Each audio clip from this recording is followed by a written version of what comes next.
మాజీ మంత్రి, MLC, Telugu Desam party senior నాయకుడు గాలి ముద్దుకృష్ణమ్మనాయుడు తనువు చాలించారు.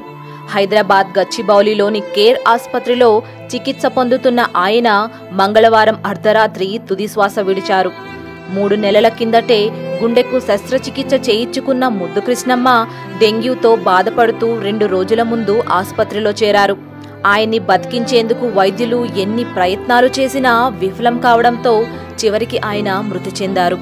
ముద్దుకృష్ణమ్మ మరణంతో ఆయన కుటుంబంలో తీవ్ర విషాదం నెలకొంది.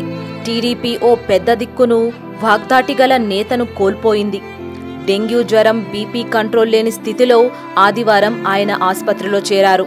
2 రోజుల్లోనే మల్టీ ఆర్గన్ ఫెయిల్యూర్ వల్ల పరిస్థితి చేయి దాటిపోయిందని కేర్ వైద్యులు తెలిపారు.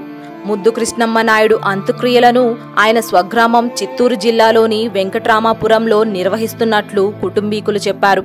ఇక గాలి ముద్దుకృష్ణమ్మనాయుడు 1947 జూన్ 9న జన్మించారు. ఆయన స్వస్థలం చిత్తూరు జిల్లా రామచంద్రాపురం మండలంలోని వెంకట్రామాపురం. విద్యాభ్యాసం తరువాత అధ్యాపక వృత్తిలోకి ప్రవేశించిన ఆయన 1983లో ఎన్టీఆర్ పిలుపు మేరకు రాజకీయాల్లోకి వచ్చారు. తెలుగుదేశం పార్టీ తరపున ఆయన 6 సార్లు అసెంబ్లీకి ఎన్నికయ్యారు. ప్రస్తుతం శాసన మండలిలో సభ్యుడిగా ఉన్నారు. గాలి మృతి పట్ల పలువురు సంతాపం వ్యక్తం చేశారు.